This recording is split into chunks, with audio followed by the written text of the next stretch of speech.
ऐसे में इन्होंने युद्ध के काल में ही ये डिसाइड कर दिया कि सुनो, तेल भले ही ना बिक रहा हो, लेकिन जिस दिन बिकना शुरू होगा, जिस दिन स्ट्रेट ऑफ हॉर्मुज खुला होगा, उस दिन मैं बटन दबा दूंगा और पूरा पूरा तेल एक ही बार में निकाल दूंगा जमीन में से बाहर। सब लोगों ने कहा कि ये तो तगड़ा काम कर जा रहे हो यूएई, आखिर नाराज किससे हो? यूएई सऊदी से नाराज है या फिर खुद से? क्या है मतलब असल में नाराजगी किससे है? कोटा सिस्टम तो तुमको भी तेल की कीमत बढ़ाने का मौका देता है। बोले नहीं, ये ज्ञान मत दो हमें। जब कोटा है हमारा, तब भी किसी दूसरे देश ने हमारा प्रोडक्शन रोक दिया। भाई आज ईरान कंट्रोल करके 2 महीने से युद्ध के दौरान बैठा हुआ है। दुनिया में तेल होते हुए भी तेल बाहर नहीं आ रहा। जिनके पास कंट्रोल है वो भी बेच नहीं पा रहे। जिनके पास कंट्रोल है अगर वो भी नहीं बेच पा रहे तो इसका करूं क्या, फायदा क्या है? जब खुलेगा तो मैं एक साथ बेच करके भाई पैसा कमाऊंगा। इस समय हालत खराब है। आपके दिमाग में कई तरह के प्रश्न उठेंगे कि साहब अगर ये हालात हुई तो सीधा सीधा असर इन दोनों की दुश्मनी के रूप में, क्योंकि ओपेक का लीडर है सऊदी अरब, बोले ये अब इससे नाराज नहीं हो जाएगा क्या? है, ऑलरेडी यूएई से नाराजगी है। वो हमने कई बार डिस्कस किया, आज भी और डिस्कस करेंगे। और जान लीजिए, इनके अलावा एक और समूह बना जिसमें रूस नेता बनकर आया और उसने अपने साथ 10 देशों को शामिल किया, जिसे ओपेक प्लस कहते हैं। संयुक्त रूप से दोनों मिलकर एक साथ काम करते हैं। दुनिया का 20% तेल ये भी पैदा करते हैं, जिसमें रूस, Mexico, Kazakhstan, Oman, Azerbaijan, Malaysia, Bahrain, Brunei, south Sudan ये शामिल हैं। ये लोग भी इसके साथ ही रहते हैं और दुनिया में कीमतों को कंट्रोल करते हैं। इन देशों को एक साथ आज जो झटका दिया वो इन्हीं के एक दोस्त ने बागी होकर दिया कि सुनो, हम अपना तेल खुद निकालेंगे। तो साहब यहां पर अब प्राइस कंट्रोलर ओपेक इनके बिना हो गया है। अब हमको यह समझना होगा कि यूएई ने असल में 5 मिलियन बैरल निकालना था, समझ में आया, लेकिन अचानक बेगाना कैसे हुआ, इन लोगों को छोड़कर कैसे भाग गया? क्यों यूएई ने इस तरह का अनाउंसमेंट ऐसे समय पर किया जब तेल निकल ही नहीं रहा है?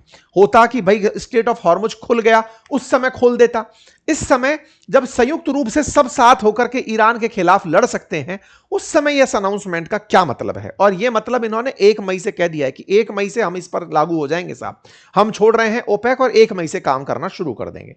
तो अब आपका इस वीडियो का सेकंड पार्ट जो आपको समझना होगा कि यूएई सऊदी से खफा क्यों हुआ, इसको अब आप मेरे साथ डिस्कस करेंगे। साथियों, इस बात का डिस्कशन जो हमने कल एक वीडियो शूट किया था डिप्लोमेटिक डेस्क के अंदर, जहां पर राजदूत, एक पूर्व राजदूत थे हमारे साथ में और एक मेजर जनरल साहब थे, उनसे भी जब डिस्कशन हो रहा था तो यूएई का पर्सपेक्टिव डिस्कस हुआ था। उसमें यह बात निकल कर आई थी कि यूएई ने इस पूरे युद्ध में इजराइल से ज्यादा बम खाए हैं। जितना युद्ध हुआ उसमें सबसे ज्यादा मार यूएई की पड़ी है और यूएई का साथ देने में सऊदी ने बहुत ज्यादा पार्शलिटी की है। हालत यह हुए कि आज भी पाकिस्तान जब मध्यस्थता चिल्लाता है तो वो सऊदी की बात रखता है। आपने देखा होगा कि पाकिस्तान ने मध्यस्थता के नाम पर सऊदी, इजिप्ट और तीसरा टर्की, इनके विदेश मंत्रियों से बातचीत करी, यूएई को छोड़ के चला। बोले इतना प्राइम देश जिसके पास दुबई है, जिसके पास अबू धाबी है, उसे छोड़कर पाकिस्तान सऊदी के साथ घूमता फिरा। इस बात का हमने डिटेल यहां पर डिस्कशन किया था। यह वीडियो लाइव हो चुका है। आप लोगों के लिए मैंने वीडियो लिंक कमेंट बॉक्स में लगा दिया है, आप जाकर इसे देखिएगा, फुर्सत से देखिएगा। थोड़ा लंबा वीडियो है और यह लंबा बनाने का कारण है कि आप फ्री फ्लोट होकर के इसको आसानी से, तसल्ली से देख सकें। इस वीडियो के अंत में एंड स्क्रीन भी हमने इसका लगा दिया है, आप इस वीडियो को देख करके जो हमारा डिप्लोमेटिक डेस्क है उसको देखिएगा, ठीक है? तो कुल मिलाकर के अब बात क्या निकल कर आई कि अगर यूएई बाहर निकला तो एक नहीं कई कारण रहे होंगे जिसके चलते ओपेक के अंत की शुरुआत के रूप में इस खबर को देखा जा रहा है। मैं एक एक करके आपको खबरें बताऊं। उनमें सबसे पहली खबर आप अमेरिका को लेकर चलिए। देखिए, आपको मैं एक चीज समझाता हूं। पिछली बार जब ट्रंप का शासन था ना, तो इजराइल को मान्यता दिलाने के नाम पर उन्होंने यूएई और इजराइल के बीच में एक एग्रीमेंट करवाया था जिसको अब्राहम अकॉर्ड कहते हैं। इसका मतलब था कि जो यूएई है, संयुक्त अरब अमीरात है, ये इजराइल को एक देश मानेगा। असल में अरब वर्ल्ड के देश यूएई, इजराइल को देश के रूप में मान्यता नहीं देते, जस्ट लाइक पाकिस्तान। तो यूएई ने जब इजराइल को ट्रंप के प्रभाव में मान्यता दी तो इजराइल ने भी यूएई की बहुत मदद करने का निर्णय लिया कि भाई चिंता मत करो, आपको मैं ऐसे नहीं छोड़ूंगा। कहते हैं कि माना कि यूएई के ऊपर सबसे ज्यादा गोले गिरे, इजराइल से ज्यादा गोले गिरे हैं। यही कारण भी था कि ईरान ने इस 2 महीने के युद्ध में यूएई को खूब टारगेट किया है कि बेटा तुम इजराइल के मित्र हो, लो तुम ही पिटो। इस पूरी कहानी में 95% हमले ऐसे थे जो यूएई के ऊपर हुए तो सही, लेकिन वो न्यूट्रलाइज कर दिए अमेरिकी डिफेंस सिस्टम के द्वारा या फिर इजरायली डिफेंस सिस्टम के द्वारा, या यूएई के पास सक्षमता थी। लेकिन इस पूरी कहानी में जब यूएई ने जीसीसी कंट्रीज को संयुक्त रूप से यह कहा कि देखो मेरे ऊपर इतने हमले हो रहे हैं, आप सब मिलकर के यह क्यों तय नहीं करते कि हमें ईरान को मारना है। आपको बीच में मैंने कई सेशंस ऐसे साझा किए थे जिसमें यूएई ने कहा था कि मैं ईरान को आतंकवादी देश मानता हूं, मैं उस पर हमला कर दूंगा। इन सब देशों को जब जब उसने बात करी ना, ये सारे लोग पीछे हट गए। क्यों पीछे हट गए? अब देखो इंटरनल राइवलरी समझो। क्या है ना कि सऊदी अरब अपने यहां पर एक शहर बना रहा है, नियोम उसका नाम है, प्रोजेक्ट का नाम, द लाइन करके वो शहर बना रहा है। उस शहर में वो चाहता है कि दुबई की तरह वर्ल्ड क्लास कंपनीज आए, बहुत सारे मतलब अप टू डेट टाइप की चीजें हो, दुनिया की जितनी भी नायाब चीजें हैं वो उस शहर में हो, पूरा कांच का आलीशान बिल्कुल अलग तरह का वो शहर बनाना चाहता है। लेकिन दुबई से लोगों का मोह नहीं हटता।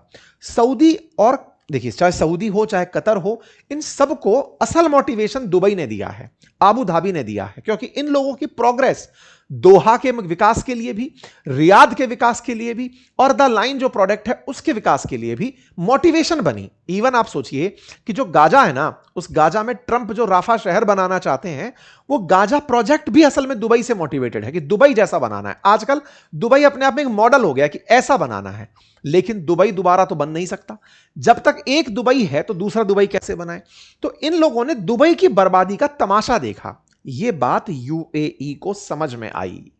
उसे समझ में आई कि इस युद्ध में हम सोच रहे थे कि सब एक साथ पीड़ित हो रहे हैं, लेकिन सऊदी मुझे पीड़ित करवाना चाहता था कि दुबई का अस्तित्व खत्म हो और यहां से कंपनियां भागें तो कोई और देश तलाशें तो हम उसके अंदर विकल्प बने। आप समझिए कितनी बड़ी दुश्मनी थी।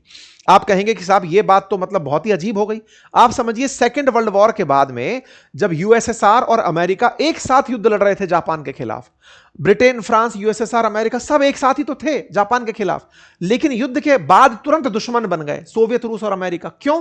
बोले तुम साथ होकर के भी तुम साथ नहीं थे, तुम न्यूक्लियर बम चला दिए, हमें बताए नहीं। यह दर्शाता है कि इनकी आंतरिक राइवलरी साथ में थी, और वो आंतरिक राइवलरी का पहला परिणाम आपने देखा, यह साफ साफ दिखाई दिया। आपको ध्यान होगा कि अमेरिका पहले भी ओपेक के खिलाफ खूब बयान दे चुका है, यह तक कह चुका है कि ये लोगों को प्रताड़ित करते हैं, अगर ये तेल का उत्पादन बढ़ा दें तो ऑटोमेटिक तेल की कीमतें नीचे आ जाएंगी। लेकिन इन लोगों ने ऐसा नहीं किया। तो ट्रंप को तो इस बात से बेहद खुशी होगी कि यूएई इस चीज से बाहर निकलकर आ गया। फायदा यह होगा कि जैसे ही हॉर्मुज खोलेगा, दुनिया में तेल की कीमतें एकदम नीचे आने लगेंगी। यूएई का इस तरह का चाहने का एक और कारण भी था, और वो कारण था पाकिस्तान और सऊदी के बीच का एक डिफेंस पैक्ट। पाक पैक्ट की कहानी क्या है? आपको ध्यान होगा पिछले साल सऊदी और पाकिस्तान ने एक पैक्ट किया जिसमें कहा कि सऊदी पर गोला गिरेगा तो पाकिस्तान साथ आएगा, और पाकिस्तान पर गिरेगा तो सऊदी साथ जाएगा।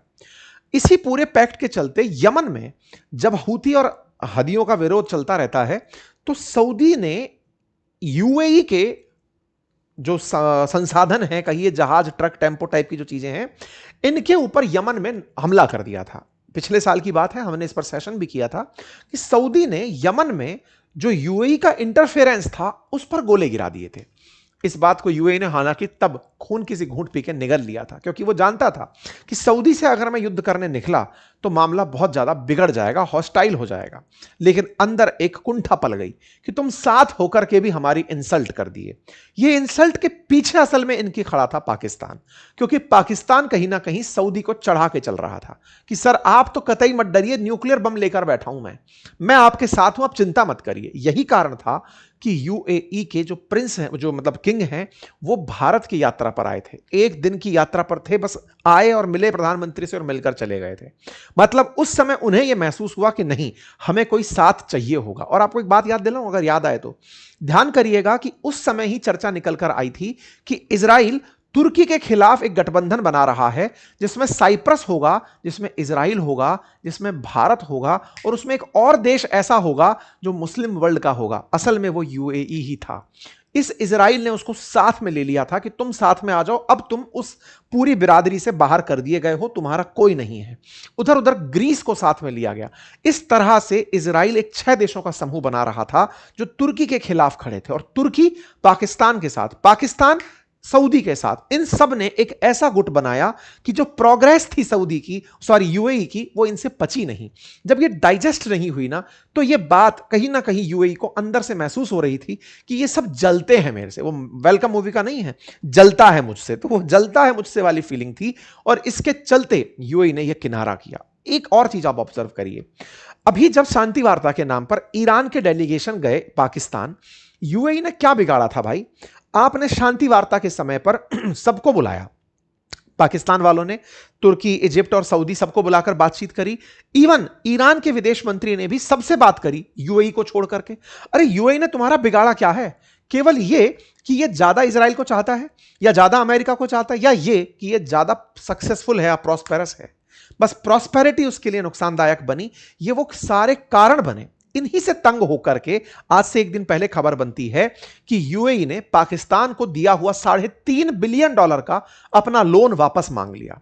यह लोन वापस मांगा, यह बड़ी सुर्खी बन ही रही थी कि अचानक एक और सुर्खी आती है कि सऊदी ने $3.5 बिलियन सऊदी ने पाकिस्तान को दे दिए कि लो तुम यूएई के पैसे चुका दो, बनता होगा ज्यादा अमीर। मतलब अब समझिए कि किस तरह की इनके बीच में राइवलरी चल रही है। तो सऊदी ने, मतलब इधर यूएई ने, ये हेडलाइंस हैं, यूएई ने मांगा पैसा पाकिस्तान से, ये हेडलाइन बनकर के आई कि पाकिस्तान ने सऊदी से डिस्कशन किया, सऊदी ने $3.5 बिलियन उसको दे दिए कि ले तू दे दे पैसे इसको। ये खबर बनकर आई, पाकिस्तान की ऑफिशियल खबर बनकर आई। इसका मतलब यूएई असल में इतना फ्रस्ट्रेट हो गया है इन लोगों की वजह से कि नहीं भाई मैं अलग ही रह लूंगा। इस बारे में चर्चा सीएनएन के पत्रकारों ने जब इनसे की तो इन्होंने जवाब यही दिया कि नहीं, हम अपना प्रोडक्शन बढ़ाना चाहते हैं और इस प्रोडक्शन से हम किसी को नुकसान नहीं पहुंचा रहे हैं, हमारी जरूरतें जो हैं वो ज्यादा हैं, हमें ज्यादा पैसे की जरूरत है, इसलिए हम कर रहे हैं।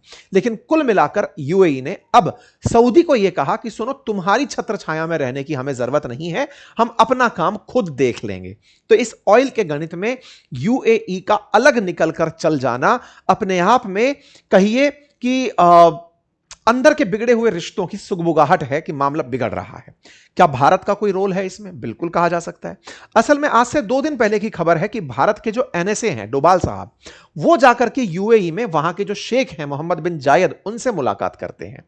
कहा जा रहा है कि भारत इस समय पर पूरे समय यूएई के साथ बना हुआ था, क्योंकि भारत ने, इजराइल ने, यूएई ने और अमेरिका ने एक गठबंधन बनाया हुआ है जिसका नाम है I2U2 गठबंधन, इंडिया, इजराइल, यूएई और यूएसए। इस I2U2 गठबंधन के चलते भी कहीं ना कहीं इस इजराइल की गणित को बदलते हुए देखा गया, इस यूएई की गणित को बदलते हुए देखा गया। बोले अब समय आ गया है ये पब्लिक करने का कि आप और हम साथ हैं। कुछ वैसी स्थिति निकल कर आई। तो भारत के लिए क्या होगा इसका मायना? देखिए, भारत के लिए बहुत बड़े मायने होंगे 2 तरह से। कैसे? यूएई जैसे ही इस स्ट्रेट ऑफ हॉर्मुज के बाद पब्लिक के लिए ओपन होगा, उस समय हो सकता है कि भारत यूएई के साथ एक ऐसा पैक्ट साइन कर ले जैसा चाइना ने ईरान के साथ किया हुआ है $400 बिलियन तेल खरीदने का। तो यूएई के साथ भारत इजराइल की मित्रता से यूज करते हुए कि सुनो भाई, हम भी आपके साथ एकदम एक मुश्त, आप प्रोडक्शन करो, कह रहे हो कि भाई मैं $5 मिलियन खरीद रहा हूं, 2 मिलियन बैरल प्रतिदिन हम आप ही से खरीद लेंगे, हम तो वैसे भी 85% इंपोर्ट करते हैं, आपके लिए हम ग्राहक बनकर बैठे हैं, बढ़िया गठबंधन है, निभाते हैं और बढ़िया काम करते हैं। ऑलरेडी हम अपनी ऊर्जा आवश्यकता का लगभग 10% अभी भी यूएई से इंपोर्ट करते हैं, हम और बढ़ा देंगे। कुल मिलाकर के भारत अब उस स्थान को लेना चाहता है जो सऊदी पाकिस्तान के साथ कर रहा है, यानी कि गल्फ की कहानी में भारत की एंट्री हो चुकी है। आप इसे कैसे देखते हैं जरूर बताइएगा। बाकी अगर पूरा डिटेल से एकदम बिहाइंड द सीन सारी बातें जानना चाहते हैं तो मैंने एक सेशन आपके साथ जस्ट इस वीडियो के अंत में पिन किया है, कमेंट बॉक्स में भी डाला है, जहां पर आपको एक डिटेल डिस्कशन है जिसमें पता चलेगा कि इस कहानी में असली विजेता कौन है। धन्यवाद।